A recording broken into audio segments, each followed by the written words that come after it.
Hello friend, आज हम लोग डिस्कस करने वाले हैं एसिडिक बिहेवियर ऑफ फिनॉल के बारे में।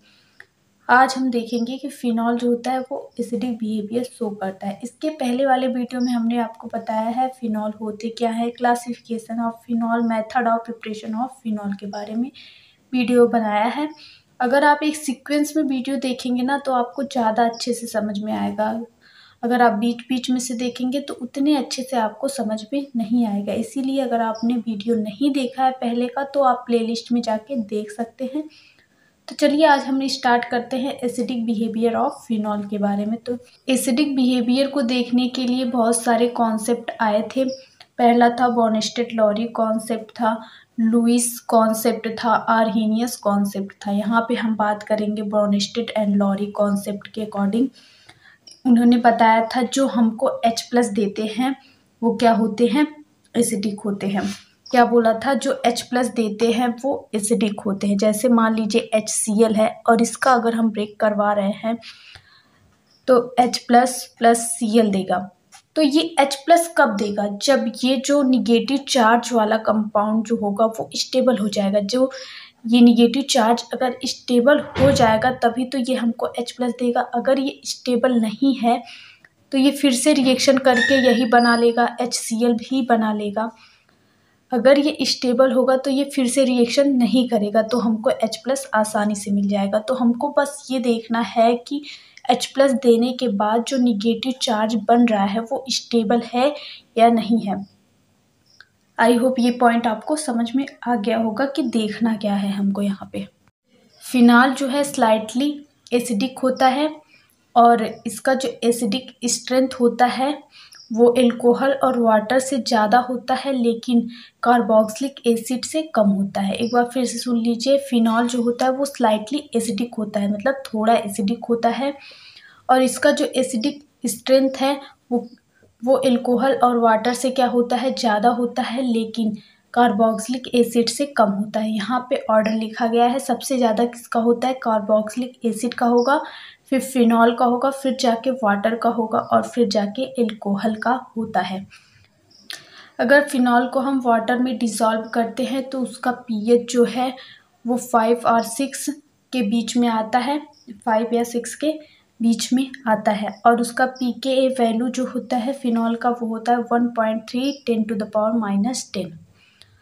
और ये जो होता है स्लाइटली एसिडिक होता है। इसका हम देखते हैं कैसे, इसको हम बताएंगे कि ये स्लाइटली एसिडिक होता है। एक बार, phenol is slightly acidic. The acidic strength of phenol is more than alcohol and water but less than carboxylic acid. Carboxylic acid greater than phenol, greater than water, greater than alcohol. ये इसका order हो गया। When phenol dissolve in water and pH of phenol is 5 or 6, the pKa value of phenol is 1.3 into 10⁻⁻10. अब देखेंगे phenol जो होता है slightly acidic होता है। इसको कैसे हम करेंगे प्रूफ, ये देख लेते हैं। यहाँ पे देखिए, अगर फिनॉल जो है इसको हम हीट कर दे या चाहे जैसे भी इसको ब्रेक करते हैं तो यहाँ से H+ निकलेगा और ये जो है निगेटिव चार्ज O पे जनरेट हो जाएगा, O पे निगेटिव चार्ज जनरेट हो जाएगा। तो इसको हम पहले बोले थे जो निगेटिव चार्ज वाला कंपाउंड है वो क्या होना चाहिए, स्टेबल होना चाहिए, तभी हमको H+ मिलेगा। जब H+ देगा वो तभी जाके वो एसिडिक नेचर शो करेगा। तो यहाँ पे देखते हैं इसका रिजोनेटिंग स्ट्रक्चर बना के देखते हैं। ये जो निगेटिव चार्ज जो है ना वो कहाँ कहाँ जाएगा ये देख लेते हैं। तो इसका 5 रिजोनेटिंग स्ट्रक्चर बनेगा, वो बना के देख लेते हैं। तो ये पहले हम बना के देख लेते हैं। पहले तो आप 5 रिंग बनाइए, 1 2 3 4 5 सबके साथ O को अटैच कर दीजिए। अब इसके बाद आप क्या करेंगे, रिजोनेटिंग स्ट्रक्चर बनाएंगे। सबसे पहले जो आपको पहले मिला था, यहाँ पे निगेटिव चार्ज था, यहाँ पे क्या था, जो पहले मिला था उसको आप बना लीजिए। इसके बाद आप क्या करेंगे, रिजोनेटिंग स्ट्रक्चर बनाएंगे। आपको पता है कि निगेटिव चार्ज जो होता है उसका मतलब क्या होता है, 2 इलेक्ट्रॉन होता है, और बॉन्ड फॉर्मेशन कितने इलेक्ट्रॉन से होते हैं, 2 इलेक्ट्रॉन से होते हैं। तो ये क्या करेगा, यहाँ पे मूव करेगा और क्या बनाएगा, बॉन्ड बना लेगा। यहाँ पे बॉन्ड फॉर्म हो गया। अगर आप यहाँ पे भी बॉन्ड बनाएंगे तो ये कार्बन, जो ये वाला कार्बन है, उसकी कितनी वैलेंसी हो जाएगी, 5 हो जाएगी। तो कार्बन की वैलेंसी कितनी होती है, 4 होती है, 5 नहीं होती है। तो आप क्या करेंगे, ये वाला बॉन्ड जो है निगेटिव चार्ज में कन्वर्ट हो जाएगा, क्योंकि यहाँ पे देखिए 2 इलेक्ट्रॉन है और 2 इलेक्ट्रॉन का मतलब भी निगेटिव चार्ज होता है। तो ये निगेटिव चार्ज बना लेगा, यहाँ पे बॉन्ड फॉर्मेशन, यहाँ पे बॉन्ड फॉर्मेशन। ये आपको समझ में आ गया होगा। अब आगे देख लेते हैं। ये वाला जो निगेटिव चार्ज है ये बॉन्ड बनाएगा और ये क्या बनाएगा, निगेटिव चार्ज बनाएगा। तो यहाँ पे बॉन्ड फॉर्म हो गया, यहाँ पे निगेटिव चार्ज हो गया, यहाँ पे बॉन्ड फॉर्म हो गया और यहाँ पे बॉन्ड है ही। अब फिर से देखेंगे, ये वाला जो निगेटिव चार्ज है ये बॉन्ड बनाएगा, ये बॉन्ड हो गया और ये वाला कन्वर्ट हो जाएगा निगेटिव चार्ज में। ये आपका हो गया और यहाँ पे बॉन्ड है ही। और फिर से ये वाला जो है ये बॉन्ड बनाएगा, ये बॉन्ड बनाएगा और ये क्या बनाएगा, निगेटिव चार्ज बनाएगा। तो यहाँ पे निगेटिव चार्ज हो गया, यहाँ पे ये, यहाँ पे बॉन्ड हो गया। तो ये इसके क्या है, 5 रिजोनेटिंग स्ट्रक्चर हैं। तो ये आपको क्या बता रहा है कि ये निगेटिव चार्ज जो है ये रिंग में डिस्ट्रीब्यूट हो रहा है, इसी वजह से ये क्या हो जा रहा है, स्टेबल हो जा रहा है। इसी वजह से ये स्टेबल हो जा रहा है और यहाँ से H+ आसानी से दे सकता है। ये क्या देगा, H+ आसानी से, देखिए यहाँ पे H+ ये आसानी से दे सकता है, इसी वजह से, क्योंकि ये जो निगेटिव चार्ज जो बन रहा है ना, ये जो निगेटिव चार्ज यहाँ पे जनरेट हो रहा है वो स्टेबल हो रहा है। तो ये H+ आसानी से देगा और इसीलिए ये क्या शो करेगा, एसिडिक बिहेवियर शो करेगा। जो ये O पे निगेटिव चार्ज बन रहा है, ये वाला कंपाउंड जो है, इसको हम क्या कहेंगे, फेनॉक्साइड आयन। इसको हम क्या कहते हैं, फेनॉक्साइड आयन। इसको हम फेनॉक्साइड आयन कहते हैं। यहाँ पे देख लीजिए वो हम लिख दिए हैं, the phenoxide ion is stable because the negative charge on oxygen atom. Oxygen atom पे जो निगेटिव चार्ज है is involve into benzene ring, वो बेंजीन रिंग में इन्वॉल्व हो रहा है। And phenol show acidic behaviour, इसीलिए फिनॉल क्या कर रहा है, एसिडिक बिहेवियर शो कर रहा है। आई होप ये पॉइंट आपको समझ में आ गया होगा। अब आगे एक पॉइंट और बता देते हैं आपको। आपको पता होगा जो बेस होता है वो लाल लिटमस पेपर को क्या कर देता है, ब्लू कर देता है। रेड लिटमस पेपर को क्या कर देता है, ब्लू कर देता है base.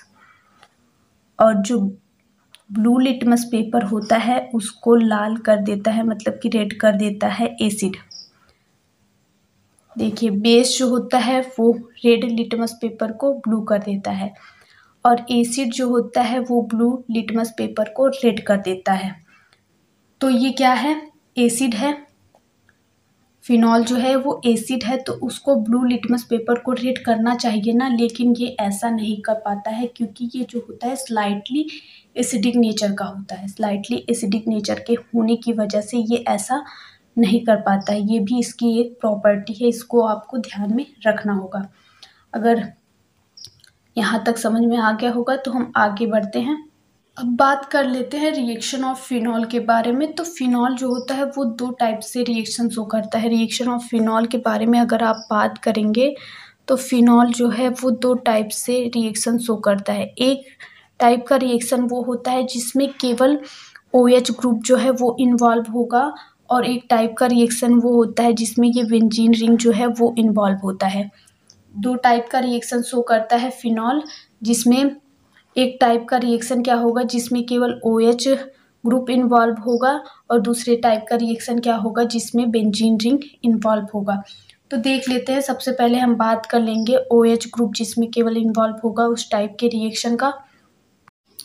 Reaction of phenol. Phenol gives 2 types of reaction in which OH group is involve, जिसमें OH ग्रुप इन्वॉल्व होता है, reaction in which benzene ring is involve. तो सबसे पहले बात करेंगे reaction in which OH group is involve. First देखेंगे salt formation. ये आपको पता होगा कि जब एसिड और बेस रिएक्शन करते हैं, एसिड और बेस जब रिएक्शन करेंगे तो क्या बनेगा, सॉल्ट बनता है और वाटर जो है वो निकलता है। रिएक्शन में जैसे HCl और NaOH अगर रिएक्शन कर रहा है तो क्या बनेगा, NaCl बनेगा जो कि एक सॉल्ट है, प्लस H2O बनता है। ये आपको पता है, अगर एसिड और बेस रिएक्शन करेंगे तो सॉल्ट बनेगा और प्लस में वाटर मॉलिक्यूल निकलेगा। तो यहाँ पे भी वैसा है, आपको पता है फिनॉल क्या है, एसिड है। अब एसिड का रिएक्शन आप बेस से करवाइए, बेस क्या है, NaOH है। इसका रिएक्शन करवाएंगे तो क्या बनेगा, सॉल्ट बनेगा। यहाँ से क्या होगा, यहाँ से वाटर मॉलिक्यूल जो है वो निकलेगा और Na जो है इसके साथ अटैच हो जाएगा, ये सॉल्ट बन गया और वाटर मॉलिक्यूल यहाँ से रिमूव हो गया। एसिड मतलब कि फिनॉल एंड बेस मतलब कि NaOH react and form salt and water. ये आपका फर्स्ट रिएक्शन हो गया। अब देखेंगे एस्टर फॉर्मेशन। सेकेंड रिएक्शन क्या है, एस्टर फॉर्मेशन। यहाँ पे जो फिनॉल है वो रिएक्शन करेगा CH3 C double bond OCl acetyl chloride के साथ रिएक्शन करेगा। तो यहाँ पे आपको क्या बनेगा, फेनिल एसीटेट का फॉर्मेशन होगा। ये जो है O bond C double bond O जो है उसी को हम क्या करते हैं, एसिटर कहते हैं, एस्टर कहते हैं। तो यहाँ पे देखेंगे रिएक्शन कैसे हो रहा है। ये फिनॉल जो है वो है और यहाँ पे क्या है, Cl है। तो यहाँ से क्या निकलेगा, Cl और यहाँ से H निकलेगा और ये जो है कार्बन इसके साथ अटैच हो जाएगा, यहाँ से C double bond O CH3। इसको हम क्या कहेंगे, फेनिल एसीटेट बनेगा और HCl बनेगा। ये आपका रिएक्शन हो गया, सेकेंड रिएक्शन। अब हम देख लेते हैं थर्ड रिएक्शन क्या है। अब अगर हम रिएक्शन करवा रहे हैं जिंक मेटल के साथ तब क्या होगा, अगर हम फिनॉल का रिएक्शन जिंक मेटल के साथ करवाएंगे तो बेंजीन का फॉर्मेशन होता है और जिंक ऑक्साइड का फॉर्मेशन होता है। ये हो गया आपका रिएक्शन। फिनॉल का रिएक्शन आप जिंक के साथ करवा रहे हैं तो क्या हो रहा है, यहाँ से जो O लगा हुआ है ये इसके साथ निकलेगा, जिंक ऑक्साइड बना लेगा और ये क्या बना लेता है, बेंजीन बना लेता है। जिंक जो है वो O को यहाँ से लेके निकल जाता है, जिंक ऑक्साइड बना लेता है और ये क्या होता है, बेंजीन में कन्वर्ट हो जाता है। अब नेक्स्ट रिएक्शन देखते हैं। अगर हम रिएक्शन करवा रहे हैं PCl5 एंड PCl3 के साथ अगर रिएक्शन करवा रहे हैं तो क्या होता है, अगर हम PCl5 या PCl3 के साथ रिएक्शन करवा रहे हैं तो हमको क्या मिलता है, क्लोरोबेंजीन मिलता है। तो रिएक्शन देख लेते हैं। यहाँ पे देखिए फिनॉल का रिएक्शन PCl5 के साथ जब हम करवा रहे हैं तो यहाँ से OH निकल जाएगा और Cl यहाँ से इसके साथ लग जाएगा और क्या बनेगा, POCl3।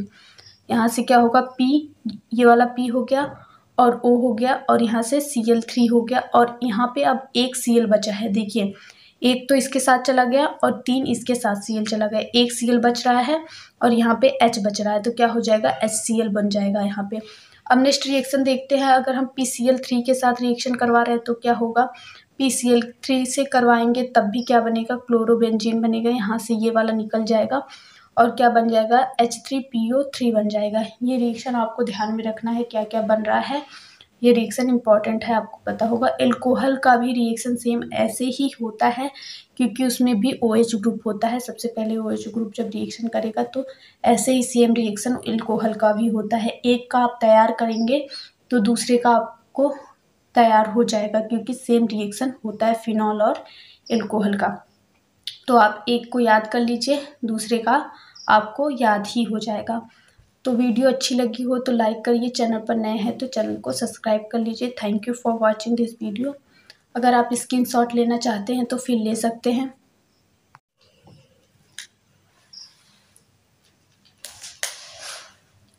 यहाँ पे देखिए, यहाँ पे निगेटिव चार्ज है, ये सब जो है यहाँ पे निगेटिव चार्ज नहीं है, यहाँ पे भी नहीं है और यहाँ पे भी नहीं है, यहाँ पे निगेटिव चार्ज है। ये थोड़ा सा मिस्टेक हो गया था। आप लोग नोट्स अगर बना रहे हैं तो अच्छे से बनाइएगा। ये जो है यहाँ पे निगेटिव चार्ज नहीं है, यहाँ पे भी नहीं है और यहाँ पे भी नहीं है, यहाँ पर है, यहाँ पर है। इसका स्ट्रक्चर जो है अच्छे से बनाइएगा क्योंकि ये जो स्ट्रक्चर है वो इम्पॉर्टेंट है। अगर पेपर में आप इतना डिटेल में लिख भी देंगे और स्ट्रक्चर नहीं बनाएंगे तो आपको नंबर नहीं मिलने वाला है। तो आप सबसे पहले स्ट्रक्चर पे ही ध्यान दीजिए। स्ट्रक्चर अगर आप बना भी देंगे और ये सब नहीं भी लिखेंगे ना तब भी आपको नंबर मिल जाएगा। तो स्ट्रक्चर ज़्यादा इम्पॉर्टेंट है, तो स्ट्रक्चर पे ध्यान दीजिएगा।